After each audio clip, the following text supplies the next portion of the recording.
Hello, everyone, and welcome back to another episode of Super Coach Mates. Well, the silly season's over.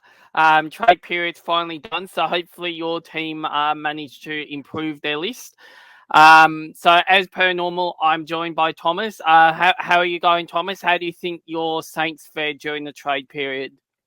Yeah, not too bad. I think overall a nice win across the board. I think probably weren't too heavy bringing in players from other clubs, but managed to get the double top 10 draft pick. And Jack McRae's, I think, a really good pick, even though he's a little bit older. But I think your boys, the Pies, snared up a really good draft, not a draft 10, a really good trade period with Perriman, Dan Houston as well. And you got old mate Tim Embry now playing half forward for you blokes, it looks like. So, yeah, pretty solid session from the Pies nonetheless. Yeah, it just adds to our plus 30 graveyard, so I don't know So how I that's think you going to might go be long going term, but for we'll see a how it premiership goes. tilt. Yeah, premiership tilt in 2025. But Well, you'd yeah, think so. yeah. As we mentioned, I know this was meant to come out on Tuesday, but there's been a bit of a delay with a few things going outside of obviously our recording sessions. But yeah, as we said, we're moving on to the expansion teams. So obviously the Suns and the Giants, two teams on probably either end of the spectrum in 2024 with regards to success. Obviously, we're starting off with the Suns. Ladder position was 13th, which was, I guess, disappointing considering all season everyone thought they're going to make finals finally with one of the easiest runs, I think, gifted to them by the AFL. Best result was probably in that period of time when they were dominating teams at home in particular, 64-point win against the Cats, when the Cats weren't doing too flash hot. I've given them an E just simply based on the fact they probably should have made finals this year, and they've had the list to do so now for probably a year or two, and Dimmer Hardwick come in and look very bright, but yeah, sun don't shine down the Gold Coast no more at the moment. What's your quick thoughts on the Suns season review? Yeah, I think that is deserving. I think they had the easiest draw by a long way. I think they were the only side who played West Coast and North Melbourne twice, so they basically got handed 4 wins to them before the season even started. So yeah, to not be able to find another, 8 or so wins to get themselves into final spots probably pretty disappointing. But there are some positives for the Suns, which we'll go through in a sec. But I think they're on the up. I think they can really spike next year. Yeah, no, 100% agree. I think it's their year to shine. It's bang or bust, I think, for Dimmer as well. Given his list and probably some good trade-ins coming in on the period just gone. But as you said, Nathan, what are some of the underlying stats with the Suns that you probably want to enlighten the listeners a little bit more of? Obviously, in the naked eye, it looks a little bit grim with not making finals and missing out quite significantly and then coming in 13th. But are there some stats that might save the Suns a little bit for 2025? Yeah, well, I think people were sort of when Hardwick went up to the Gold Coast Suns, I think people were sort of whether or not he'd take that Richmond brand up there, and he very much has taken the Richmond brand up there. So the reason why I'm a little bit bullish on the Suns is they have a top 3 for inside 50s, like getting the ball inside their forward 50 across the whole year. So that was a real positive, and the other positive was they were top. Top 4 at scoring from turnover, which is basically the Richmond model, which was get the ball forward, lock it in there, and then score off turnover. So that was probably that gives me some hope that with another preseason under Hardwick, they can really hone in on that. But I guess, probably what let the Suns down was what they did defensively. So even though they were top 6 at scores from turnover, they were also bottom 6 at conceding scores from turnover, which probably is a little bit surprising given that that when you think of Richmond, they were the hardest team to score against from turnover. So to be bottom 6, I think that can fix with another preseason under Hardwick. And then the other one that was a bit surprising was the scores from front half. So this was again a really strong point of Richmond.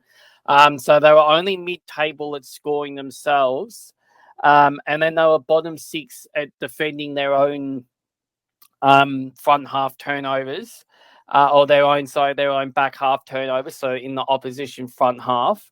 I think there's definitely enough there to work with Hardwick for next year. But yeah, I think for the Suns going forward, if they can just tighten up a little bit defensively, and perhaps improve their clearance and contested possession game. But I think the way that I look at this is that it's a far, I guess, more sustainable way of playing the way they did this year, as opposed to what they did under Stewie Dew. So as harsh as people might say, sacking Dew was the wrong decision and whatnot, and it was harsh and whatnot. I can understand why they made the decision that they did. And then you look at what Hardwick brought, and it's a far more sustainable game plan, which is, a lot of turnovers. I think they were the number one turnover side for the year. So their games were always, pinging around.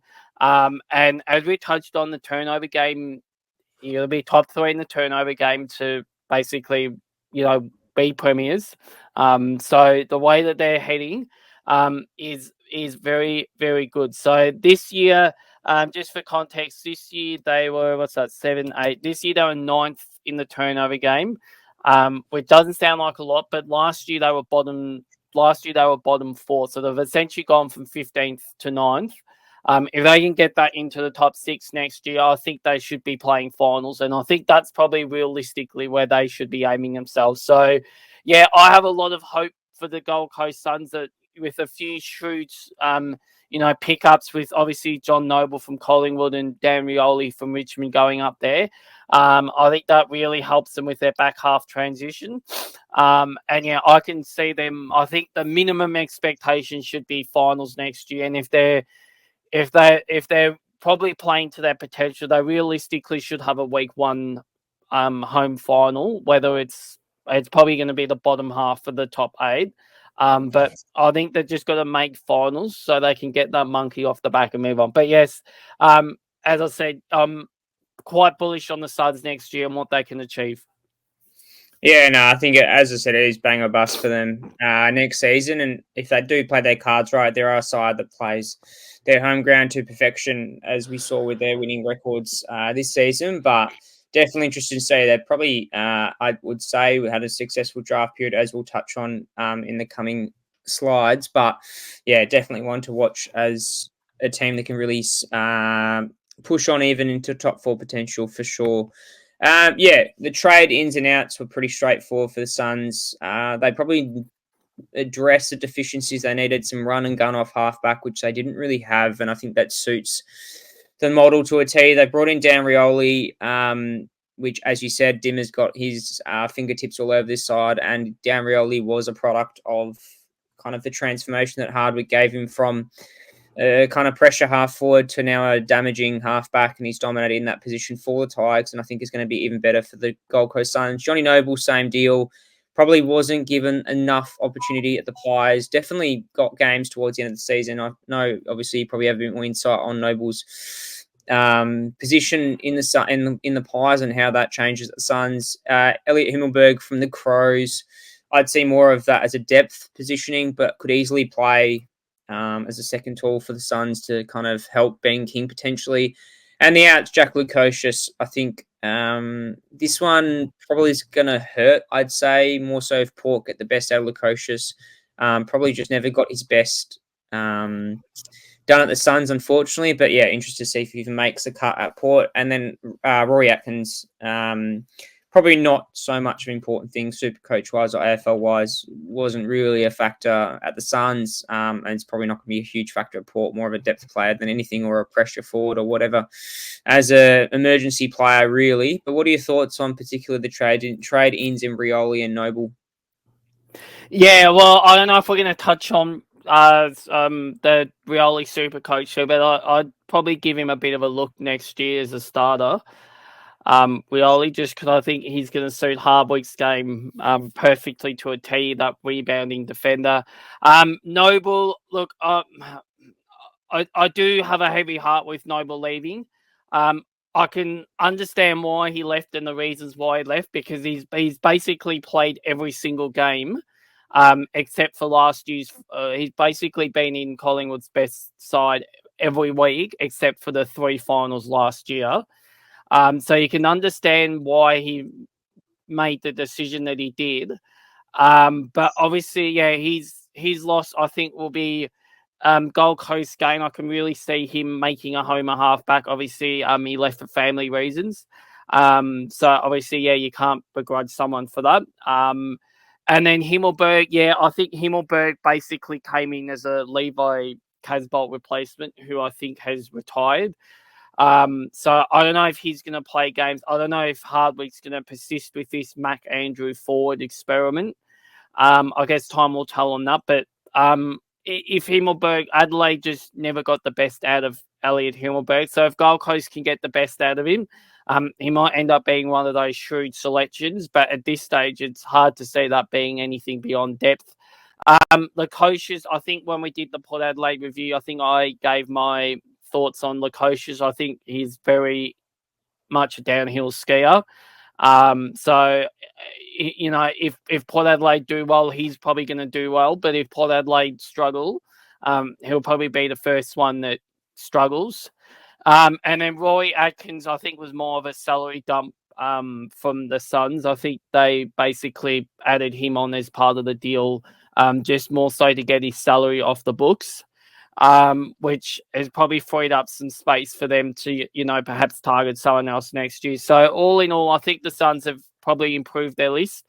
And they're probably, yeah, as you touched on, they're probably addressed that one of their main deficiencies, which was their ability to, at least on the eye test, the halfback dashing, pace. So I think they've done quite well, the Suns, in the trade period. I'm Yeah. presuming you're the same. Yeah, no, I think they're probably underrated in the fact they haven't brought in massive names. They've got that in Rylan Anderson in particular, Ben King.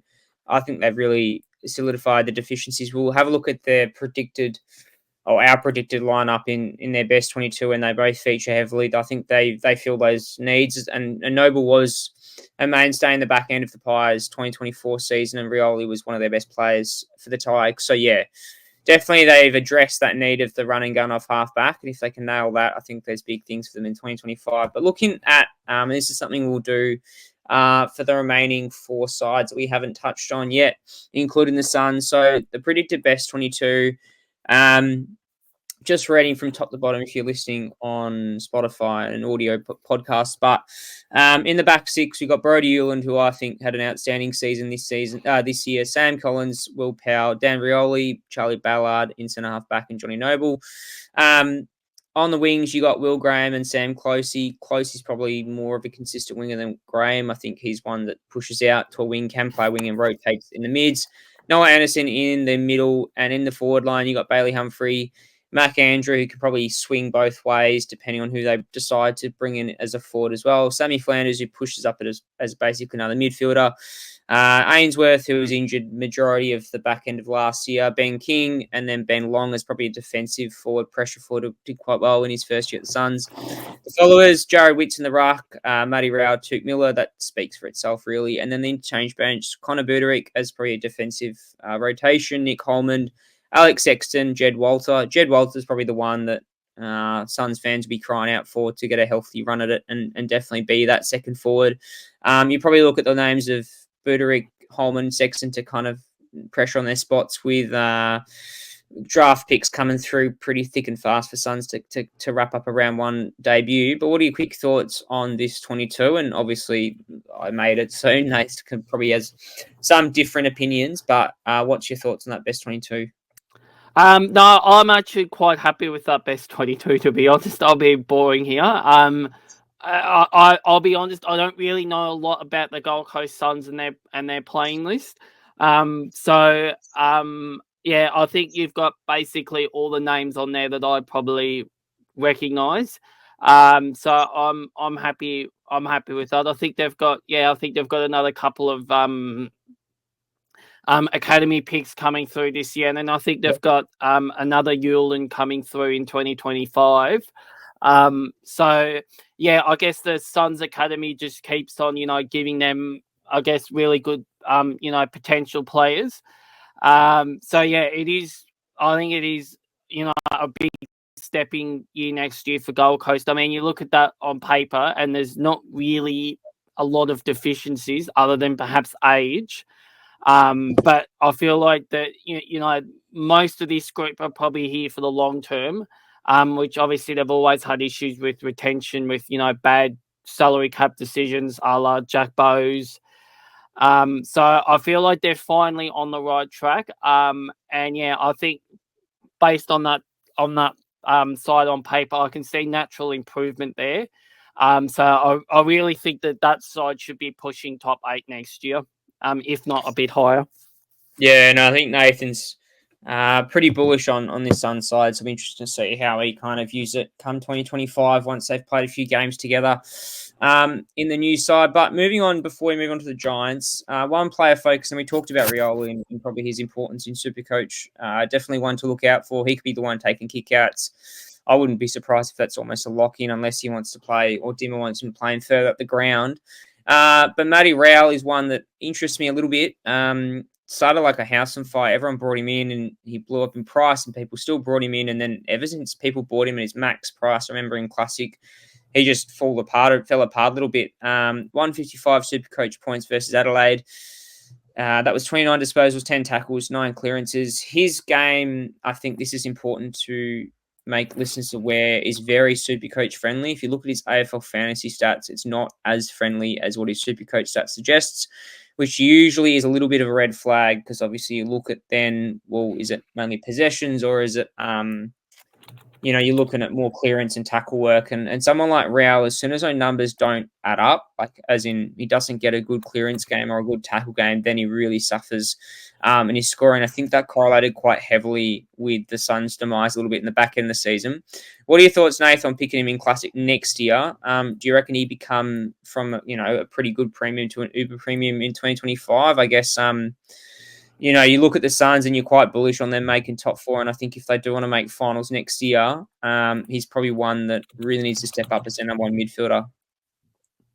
Yeah, well, I'm actually going to go. I'm not going to go left field, but I'm actually going to go to his partner in crime in Noah Anderson as being the one that I think you've got to watch out for at the Suns, because he doesn't need the clearances and I guess that stuff like Rao does. He's a natural talent. So yeah, I think Rao can. But as you touched on, he does unfortunately need those clearances and contested possessions, I guess, to elevate his score. Whereas Anderson and probably Sam Flanders as well, they probably don't need the clearance numbers as much as well. Just because they can get forward and they can hit the scoreboard, especially probably Anderson. So yeah, to basically summarize, yes, I think Rail can become an Uber premium, but I think there's trust issues there. Because I think for me, Rail's more of a fantasy player, as you touched on, which is sort of I would more, say, I was going to interrupt you there. I would say he's probably the opposite. I'd say he's more of a Supercoach specific player than fantasy. He doesn't score as well in fantasy because he relies so heavily on clearances and tackles. But yeah, I mean, you are on the basically what you're saying is you pick him specifically for one or the other. I don't think he's one that translates very well in both. Yeah, so I think for me, I think I would lean towards Anderson if I had to pick between the two.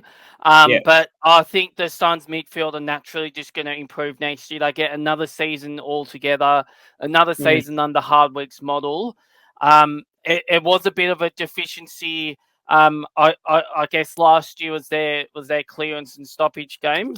But Yeah. I guess there are reasons for that, not excuses. There are, I guess, there are probably, reasons for that. Tuke Miller had a bit of an in-out year, which probably sort of started Rail's demise in some ways. And then obviously, I think one of the things that Hardwick's probably going to do is perhaps send more players in there.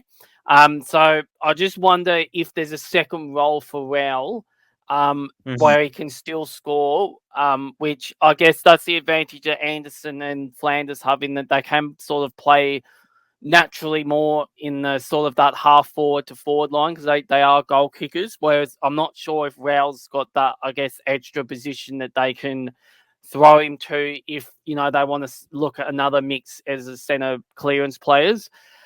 So I don't know if that means that he just purely plays as a centre bounce player, which obviously does take a lot out of you as the year goes on. So I guess that's perhaps why I'm more leaning towards Anderson and Flanders, just for that reason, just because of that flexibility that you get with them being able to play forward as well.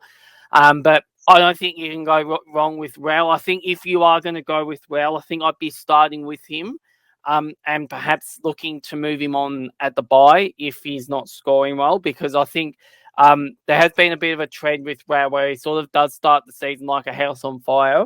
And then he sort of, gets a bit banged up, gets a bit tired. And then that's when his score starts dropping away. So perhaps that is another option. But yeah, just for me, I think I'd be more comfortable leaning towards Anderson and Flanders, just purely for that flexibility reason. Yeah, no, I do agree with that one. But I think, Anderson's one that probably is a little bit safer with regards to more probably consistent scoring, and still does have the spike games where he goes absolutely berserk. But on the flip side, he's one that is susceptible to a tag, whereas Real is more like your Paddy Cripps type where he can kind of get through it with his contested possessions. But yeah, Real, I think if I were to pick as well, Anderson's probably the more exciting pick, and one that I'd look towards rather than Ralph for 2025. But moving on to the Giants, they, on the flip side from these expansion teams, had a much more successful season. At times looked very shaky, but stable the ship to lose eventually to the eventual premiers and only lost by 5 points. They could have easily got to a grand final, easily won the grand final, and their ladder position was fourth. So got that double chance to start with. And I gave them a B plus. I think look, we'll talk about the off-season drama. I think that's the big elephant in the room that's happened recently with all that shenanigans they've had post-season. But post-season aside, I think their season's been quite successful. I think they've had this group now for a while where they've missed opportunities to make the grand final. That's probably where I've not given them an AA plus, was just missing out on the big dance one too many times with the list they've had and the talent they've got on the field. And, Jesse Hogan, they got the Coleman medalist. He's dominated this season. What are your thoughts on the Giants? Has it been a success or a failure for them, as harsh as it sounds? Um, I think I think at the eye test said to me they probably overachieved a little bit this year. And the stats, which we'll get into in a sec, probably support my, I guess, opinion. It just felt like they never got that tsunami going like they had at the back half of last year, when they were basically the best team in the AFL by a mile. They just never really got that going this year. So, I think B plus is probably, for me, it was probably a home and away season to get them B plus. But obviously their final series, yes, was really disappointing. So I would probably give them about a C minus, just purely based on the finals, because obviously they didn't win a final. But I guess there are harsh lessons, in that I don't know a side who's led for basically 115 minutes in 2 finals and lost both of them. So I guess there are some harsh lessons, but yes, as you touched on, the elephant in the room is all this off-field drama, which I have no doubt we'll touch on soon-ish. But yes, I think probably a C minus is probably what I would have given them. But obviously, I'm not the one doing that, so I'm glad you're probably not as harsh as I am. Yeah, no, fair enough. Nice, probably the harsher critic in the room. But yeah, moving on to the stats that matter for the Giants. Obviously, at their best, they look really exciting. That orange tsunami was definitely back. But what are the underlying stats for the Giants in 2024? And do you reckon they can bounce back even harder in 2025 and really make amends of whatever the off-field drama that's been happening at the moment, and really bounce back and hit hard in 2025? Yeah, well, I guess for the Gold Coast Suns, probably a bit like Collingwood, to be honest, is when you think of the Gold Coast Suns, you think of this flashy team off halfback. They got pace, they got excitement, but throughout the year they just could not get that back half game going really at all last year. This year. So, um, last year, going into the final series, they'd scored the second most points from the back half. Obviously, by the end of the year, they didn't quite get. Or so they scored the second most points from that back half, I guess, wedge zone. And then Collingwood were number one. So, obviously, as we touched on, that is a bit of an indicator for, I guess, it has been for premiership success. That was the Giants of last year, but then this year it sort of fell away a little bit. That sort of tsunami, at least that's what the eye test said. But I guess the other thing too that sort of fell away was their ability to actually get the ball forward. So last year they were top 6 side for inside 50s. That is getting the ball inside 50 themselves. And this year they weren't bottom. They were only in sort of that mid table. But then you go through a lot of the other stats as well. So scores from stoppage was mid table. Scores from turnover was mid table. And yeah, their scores from front half was mid table as well. Their back half score differential is actually quite good, but that's because of what they were doing defensively against their own front half turnovers, and then allowing teams to transition the ball from their back half into the goal into the GWS back half. They were quite good at that throughout the year. But yeah, I feel like the Giants probably, as I said, they probably overachieved slightly this year, given the fact that last year they were sixth in the turnover game. And this year they were, what's that, 7, 8, 9. This year they were 10th. So it's not a big drop off, but it was enough for me to perhaps say that, they didn't improve on last year. Because I mean, you go back to, as I said, you go back to last year. They were basically the best side in the AFL going into last year's final series. They were like the Western Bulldogs of this year. In the When the Giants turned the ball over, they were the second. They were They had the second best rate at getting a turnover on the scoreboard, and then they were the hardest team once the Giants turned the ball over to get the score back the other way. So they were rock solid on both sides of the turnover game. Obviously, they fell just short in that prelim final. But yeah, this year they just never really got that going. So I guess the Giants are perhaps a bit of a bit like the Dogs. I don't know where they go to. Because I feel like sides now are preparing for that tsunami. And I just don't know if that's going to be able to. Obviously, it might get back up, but I just don't know if sides are going to let them play with that, I guess, freedom that they did off the half back line. Like they did in 2023. But yes, I will say they were horribly unlucky. Because I think they basically led for 115 minutes in both games, and lost both of them. So I guess that was probably the story of the Giants season, to be honest. They just had lapses, especially in the back sort of 6 weeks of the year where they just had absolute horrible quarters. And it just basically killed all the momentum that they developed at that stage. You think the last quarter against the Swans, the third quarter against Brisbane. You go back into the home and away games later on in the year, and there's a consistent theme there. So I guess my theory is that if it's a one-off, then it's an outlier. If it's, I guess, ongoing, it becomes a trend. And unfortunately, that trend has probably ultimately cost them, a prelim spot. I don't know if they would have been Geelong, but again, you never know that. So, yeah, that's just more speculation. But yeah, I feel like the Giants probably did as well as they did to finish fourth. But ultimately, they probably lost it themselves, which I think is probably more I guess frustrating for Adam Kingsley in that they had both the finals, under control, and they basically had lapses and cost themselves the finals. So, I guess for the Giants, they're probably going to maintain where they were this year. I think there's still enough talent there, but yeah, I just think that this year was a bit of a waste, based on what they did last year. So I think it's a big off season for the Giants. But again, the elephant in the room is that off field stuff, which we'll probably touch on soon. But yeah, that's my thoughts on the Giants. Yeah, no, I think it's one of those things on the eye test of the Giants. What I notice in particular is that they seem to really put it together in very small patches, or maybe not very small patches, larger patches, but never really got it fully consistent across the 120 minutes or whatever.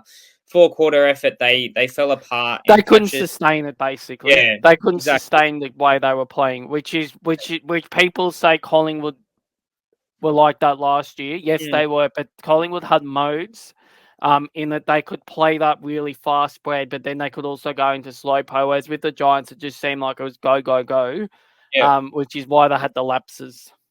Oh yeah, 100%. I mean, I remember watching that St Kilda game this year where we were coming. They came very hard and just didn't. St Kilda came hard late in that 4th quarter and just didn't quite get there, and the Giants just snuck over the line. So it's one of those games where they just never really put together for 4 quarters, and they just have those lapses in concentration, which is obviously going to kill you big time on the bigger stage. But moving forward to the trade ins and outs, not many ins for the Giants as probably expected in a side that is still got a good age profile and is pushing for a premiership. Jake Stringer is a big in. I remember I was driving in the car and listening to trade radio and hearing about that Stringer deal live. Essentially, they canned it. He was never going to go to the Giants. They thought, maybe not, and I think the Giants were just trying to strike a good deal for him. They did get him in. I think he's going to play a pivotal role and essentially maybe change his career around or turn his career around. I have a feeling this is very much like the Hogan scenario where Hogan just really didn't hit it in the big time in the AFL. And yeah, Stringer, I think, could do exactly the same thing at the Giants. It could be very good high half forward for them. And the outs, I think there's a big list there. Cumming out, Haynes out, Peatling out, Perriman out. They all played pretty significant roles. Probably Haynes the least of the four, having probably fallen out of favour. But how do you think, probably twofold this question, Nath, obviously Stringer in, how do you think that goes for the Giants? Is that a hit or miss? And also the outs, how do you think they will impact the Giants next season? Because you look at Peatling, he was their best on in the final series, locked up that midfield spot as the season went on and coming off half back. Perriman plays a very important role in the Giants, either as a high half forward or played, as defensive, playing on forwards as kind of a lockdown role in half back. What are your thoughts on that? Yeah, well, I'll start off with a Stringer one. So I think Essendon, even though they probably won't publicly say this, I think they were happy to let him go. I think it was a bit like the Melbourne discussion with Clayton Oliver, which I had, in that I think if you're going to set standards and set the culture, I think Yeah. if you've got someone who doesn't buy in defensively, I think that's a massive problem. So I think Essendon, even though they might not publicly admit this, I think they will be probably glad that he has moved on. Even if he does end up becoming a 60+ year goal kicker, who might be the missing piece that the Giants need. But I still think if you're going to set culture and set standards, I still think Essendon will say that they've done the right thing. Because he just doesn't offer anything defensively. He's basically a one-way runner. And we saw, every year going into Anzac Day, I always thought that Jake Stringer would be the one to, win the Anzac medal and, just have an absolute blinder. But he only really played in spits and spurts. So I guess if the Giants are happy with a player who can play in spits and spurts, well, they've probably got the best type of player like that who can play in spits and spurts. But yeah, I guess my concern is I just don't know what he's going to do defensively, and I guess that was probably the biggest issue the Giants had, at least this year. It wasn't what they were doing offensively. It was more what they were doing defensively. So yeah, I just don't know what he does on paper um, to sort of fix, I guess, their deficiencies. But then you go through the outs, and Cummings a massive out. Haynes is a probably a good pickup for Carlton. Peatling again, massive out, and then Perryman. I'm glad that he's at Collingwood. I don't know if he's worth 900 grand a year, or that's the Yeah, rumored deal that Collingwood have paid him. There might be a little bit more to that. It might be like a front end or a back end deal, like that.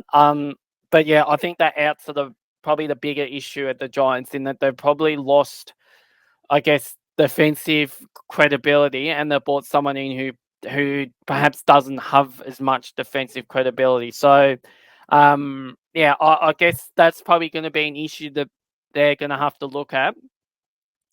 But I guess if you're going to go with talent, the Giants would probably say, yeah, we've probably got a much better talent in the forward line, and we haven't really given up, a high A grade, talent, even though, that's perhaps disrespecting Cumming and perhaps Peatling as well a little bit. yeah, But I think that's the way the Giants will look at it, in that they managed to keep the core group together. They lost some players who they probably felt like were going to leave anyway. And then they've yeah, got, a high quality player on his day to come in and, help them, I guess, score a bit more. But yeah, I guess there's that risk in that you sort of know what you're getting with Stringer, yeah, which isn't a lot of defensive support. So how they work around that, I don't know. But I think the Giants will back Stringer into kicks, sort of, that 50 to 60 goals next year. hmm, But as I said, he could be the difference between the Giants, finishing where they did and, making a grand final. But yeah. then he could also be the type of player who basically derails that forward line. So yeah, Mm. it will be interesting to see how Stringer goes at the Giants. Yeah, no, he I think will be kind of a I would say a barometer is probably the term to use for I think the Giants come 2025. Him and Toby Green I think are going to be a very dynamic duo and a real handful for opposition defenders, considering they already struggle with Green alone and Stringer coming into the piece is an awkward kind of height as well in the forward line. But looking at their best 22 minus the draft picks coming in for them, their back line is touted as one of the best going around with Taylor and Buckley as one of the number one duos in the AFL when it comes to centre half back and full back combination. Been a long day. Connor Iden, Sam Taylor, Harry Himmelberg, Lockie Whitfield, Buckley, and Ash. I think Ash comes in for Perryman. I think for him it's a make or break year, with kind of the expectations that were on his shoulders coming into the team and probably not living quite up to that expectation in that halfback role. The wings, Josh Kelly, Finn Callahan. Finn Callahan has got a lot of interest from Victorian clubs, one being St Kilda. They've got a lot of money ready to go for Finn Callahan when he's out of contract next year. I think we potentially could get him. I think he's a Bayside boy. Tom Green in the guts there. Brett Daniels, Aaron Cadman, Jake Stringer now probably makes that half forward line. Here's Toby Green, Jesse Hogan, Toby Bedford as kind of a defensive forward speedster. The followers, Kieran Briggs, Stephen Caniglio, and Callum Ward going around for another year. They're interchanged. Darcy Jones, Lee Kalia, Xavier Halloran, who was touted as a trade option, but I don't think got one. And Connor Brown, I think his name is. I don't know No, his first name. Callum. Callum Callum. Brown, that's it. Yeah, him and Iden are basically very look-alike, the same, but or similar style player. But what are your thoughts on the Giants lineup, or this lineup in particular? And do you think are there any still deficiencies there that need to be fixed up via the draft, or maybe any delisted free agents? Yeah, well, I don't think there's any player deficiencies. Because yeah, you look at the back line, and it is a sort of strange how the Giants, yeah, conceded run-ons from goals. With that back line of Taylor and Buckley, Mm, holding down the fort. So that's why I'm thinking perhaps there's a bit more of a forward pressure issue. Which is why I don't know what Stringer's role in the team is. yeah. Because you've got Green, who wants to be a stay forward, Hogan's a stay forward, Cadman's probably a stay forward, and then you throw Stringer in that mix as well. They're sort Mm, of going away from the trend, which is, I guess, the smaller, more mobile forward lines. I would say that Toby Green's probably a pseudo key forward. Um, So they're Yeah. really only relying on Daniels and Bedford and perhaps Darcy Jones as well to, bring the pressure in the forward line. And then Cullen Brown's also a forward as well. So this is why I was a bit bemused by the stringer to GWS. I guess trade, just because I didn't know where he'd naturally fit in. And perhaps looking at this lineup, perhaps if all of these players play, perhaps it is a bit too top heavy. So Yeah. I don't know what happens to. I don't think they would have gone after him if they didn't have a role for him, Stringer. So I don't know what it does for Cullen Brown. I don't know if that spells trouble for him. But yeah, looking at that, I think that is a bit top heavy. And then you've obviously got the back line. So I think the main issue with the Giants, I think, is the forward line, and what they can do, I guess, to pressure the opposition. Because I think that's a massive part of their I guess tsunami as well. Is the ability to force front half turnovers. So yeah, it'd be interesting to see how it goes. I think the Giants are one of the curiosities of the preseason at this stage, is just how they go. Yeah. 100% agree. I think, look, we all know they're very talented. Their midfield is one of the best going around. Briggs tries really hard in the ruck, probably doesn't get enough accolades with how good he is around the ground. Very Rowan Marshall-esque. But yeah, I think you are right. They're a little bit top heavy, and the one to be seen is at times they look really sluggish around the ball, and whether that continues or they can really get some genuine speed on the ball and really create that orange tsunami, which we all know and love. But before we wrap it up and talk a few things moving forward for the Giants next year, one player focus, I think, whether or not you want to look at this as Supercoach relevant or not, is Toby Green. His best score was 154 Supercoach versus Richmond. I guess most forwards feasted out on Richmond this year. This was round 18, 17 disposals, 4 goals, 4 inside 50s. He's one that I think is on everyone's radar at some point in the season, not necessarily for a full season pick, but one that plays well in bursts and has the capacity to get, super good scores like that 150 plus.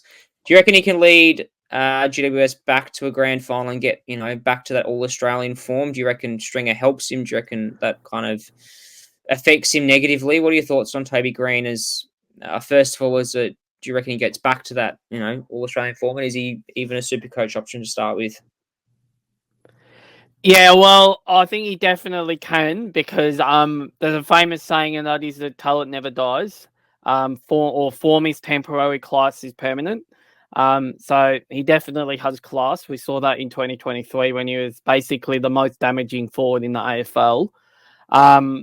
So yeah, he can definitely get back to that. I think he had a bit of a down year this year, which I think perhaps did affect him as well.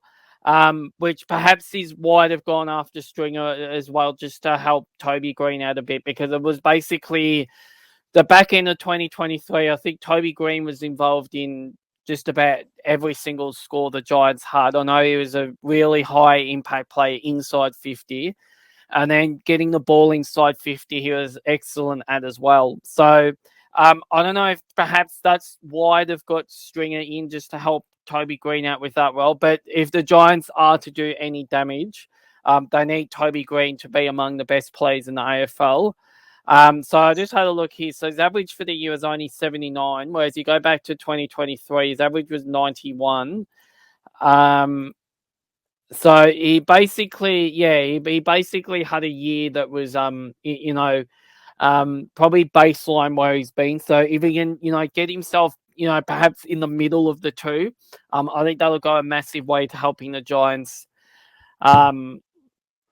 get back into it. And the second part, at this stage, I think it's too early to say about what impact Stringer has on Toby Green.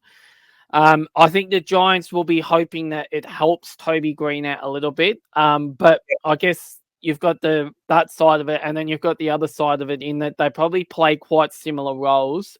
In that Toby's sort of, a bit of an impact play, a bit of a barometer. So then you put Stringer in there as well. And I don't know if that upsets the apple cart. So as I said, this is why I think they're a massive curiosity, because I just want to see what impact Stringer can have on this side. Because if it all works well, I think the Giants can definitely push, a prelim final or grand final next year. But if it all falls apart, I think they could miss the 8 entirely. So, they need Toby playing for Super Coach.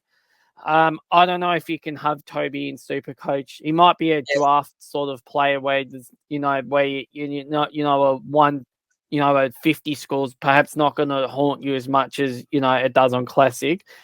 I think he'd be a very popular forward in draft, but I'm just not sure if he's the right sort of guy for Classic. Just because he has those massive yo-yo games. And I guess some games you might get a 150 out of him against, like he did against Richmond, where he beat up on the also ran side. But then I have a look here, and then the week after that he got 57. So I guess that's what you're gonna get with him. So if you're happy with that, he'd probably be underpriced. But yeah, I just don't know myself if I can go down that path again with Toby. But yes, I think he definitely will be popular for draft players, but I'm just not sure for Classic. Yeah, no, I do agree. I don't think he's probably a Classic option. There's going to be a few decent forward options come 2025, and he's probably just out of that question. But yeah, one to consider for draft. But before we wrap it up today, just addressing the elephant in the room with the Giants kind of scandal, as you will, off-season shenanigans that really didn't go well for him. Just wanted your quick 2 cents worth on this, Nathan. What your thoughts on how this will impact them positively or negatively come next season? Just going to give listeners, if you haven't actually heard what's happened or what's gone down. So I've just got the post here from Central Footy, who's a pretty big person on Instagram, coming from Footy News and stuff like that. But I've got the information here that got obviously a few players that were charged with, or not charged, but was handed suspensions due to their acts on the shenanigans. The leadership team in Toby Green as captain, Tom Green, Sam Taylor, Harry Perryman, who's obviously at the Pies now, Lockie Keefe as senior players, failed to display appropriate levels of leadership reasonably expected of each of them in failing to step on stop the acts continuing. So they were handed with some fines. So Josh Fay was dressed up as a former NRL player, and Jake Ricard is a taxi driver. That eventuated an inappropriate skit. So Josh Fay got suspended for 4 matches. Toby McMullen, Cooper Hamilton simulated the September 11 terrorist attacks on the World Trade Center in a costume related into that event. Harvey Thomas dressed as a particular professional sportsman, which turned out to be, I think it was Josh Giddey in the NBA, and in that inappropriate relationship scene there. Connor Ida, Lockie Whitfield enacted a scene for the movie Django Unchained, characterizing slavery. I believe, Jake Riccardi, Cooper Hamilton, who's delisted, Toby McMullen, Harvey Thomas, Joe Fonte have been all suspended for 2 matches each. Connor Iden, Lockie Whitfield have been fined $5,000. And as I said, that leadership group in Green, Taylor, Tom Green, Harry Perryman, Lockie Keefe has been fined $5,000 each. I didn't even realise Lockie Keefe was in the leadership group as well. But what's your thoughts on that, and how you think that'll impact GWS in 2025? Yeah, well, I'm going to answer this in 2 parts. So the first part is that they're probably very, very silly boys for doing what they did. I don't know who thought that this would be a good idea to go down this path of doing what they did. I don't know if they just thought that it might be a bit of a funny thing that might get they might get some attention, or some love from their social media crew, who are they're the best at it, the Giants social media team. So that's one side of it, but then the second side, which I guess is a little bit more, I don't know how to put it in this way, but I just feel like that we haven't heard the last of this, to put it lightly. Just because if you actually go and ask the Giants, I think they feel very hard done by. This was a private event behind closed doors. So um, I think they would have had faith of what they were doing, even if it was inappropriate, perhaps to what society says is acceptable. I think they would have had the belief that by being a private, function, that everything that happened in that room sort of stayed in that room. So I think it's a little bit disappointing that um on the face value that someone who wasn't even at the venue has watched the CCT footage and decided to basically make a complaint about the player's actions. I just don't know if that's a good look for, I guess, privacy, that you can have someone go through a CCTV footage, and I don't know why they were going through the footage. I don't know if if one of the bar people there has actually raised it with them. So we don't know if they're a manager. We don't know if they're just a run of the mill barman, or I shouldn't say barman, but bar person who found out that the Giants players were there and were like, hey, let's have a look at them and see whatnot. Um, so I guess there's that side of the story too. But then the other side, which actually broke out after this story, which I didn't know about at the time, but I found out later on, which perhaps is why it's happened. So the New South Wales Gambling Commission, who basically look after all the liquor licenses, they're actually investigating this as well, because I think they're determining if there's actually been any, I guess, breaches of licensing laws and registration laws to do with this. So I don't think this is the last that we're going to hear of this.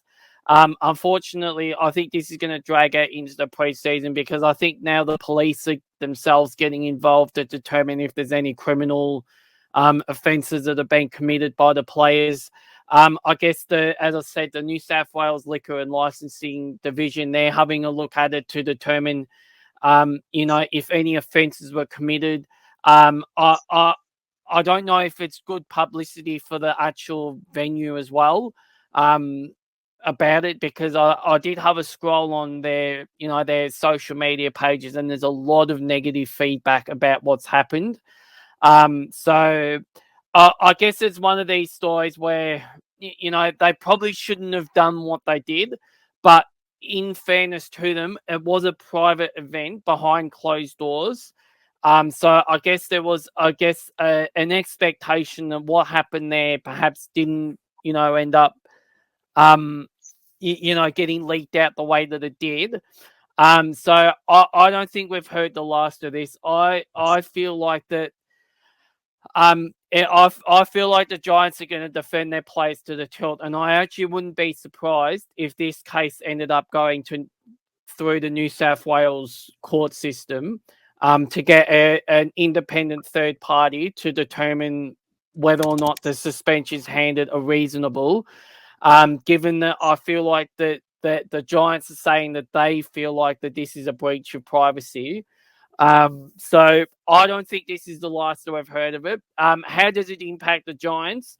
Well, I think it has a massive impact on the Giants, because they're basically, um, I guess for culture, it's probably not a good look.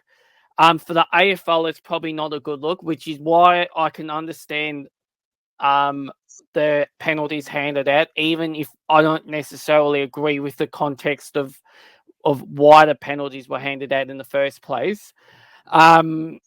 So yeah, I just don't know if this is the last that we're going to hear of this. Because yeah, as I said, the New South Wales Liquor and Licensing Registration team are looking at it. New South Wales Police are looking at it. So I don't know what comes of this, but definitely for a side who, had a really disappointing final series, I guess they just wanted to, let loose and have a bit of fun, which is all I think that they intended to do. I don't think they went out, intending to offend anyone. Well, at least that's how I read it on face value. So in some ways, I look at Jake Stringer and I go, in some ways, I don't want to be that person, but I feel like he's a very good fit at that type of culture. I think he would fit right in at that culture, given that based on that, it is a bit of a party culture. And I feel like Jake Stringer, on face value, it does come across as perhaps the guy who, is a bit out there. Obviously had the issues with Abby Gilmore, which obviously, been well publicized and whatnot. So, if that's harsh on Jake, I guess that's unfortunately, how people who don't know him personally view him, is they view him as a bit of a party boy. So yes, I just think that this is going to linger over them all summer, and we saw with Melbourne, basically the bottom fell out from them last or this year, based on off-field issues. So I guess the Giants, this is going to really test them as a playing group in how they respond to it. But the fact that they are missing, I don't know if any of their main plays got suspended. I think they all just got fined. Yeah. So I just don't know how this is going to impact them. Yeah. But yeah, that's sort of my thoughts on it. In that, I just feel like that the Giants think that this punishment's unjustified, given that it was a private event behind closed doors, and it's the actions of someone who wasn't even there at the time, who's basically reported it to the AFL, and I don't know if they were the ones who reported it to the New South Wales Gambling Commission or New South Wales Police. But they definitely were the ones who reported it to the AFL. I think that's coming out. So again, I guess we need more background from the venue itself, but they're probably being told not to say anything, which is perfectly fine. So yeah, I just, my gut feel is that we haven't heard the last of this, and I feel like that this is just going to linger all preseason, and I don't know what impact it has on the Giants. That's sort of my takeaway from it.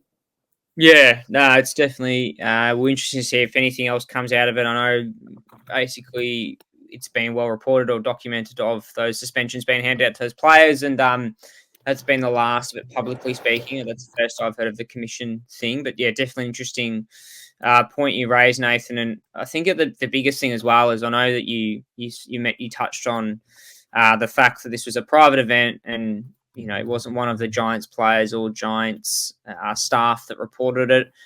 It was an external party, but I think you got to look back on the fact that they're in the public eye 24/7. We all know that. It's well documented that when players are out and about, they do get photographed and all that sort of stuff, and stuff gets leaked. I think Stephen May was in the back end of it when he was out and about, when he had that injury and all that sort of stuff. So you look at the Giants and what they did was unacceptable, and it was always going to happen in the fact that as soon as they did something as stupid as that, they were going to get picked up on it by whoever that was that maybe that did it.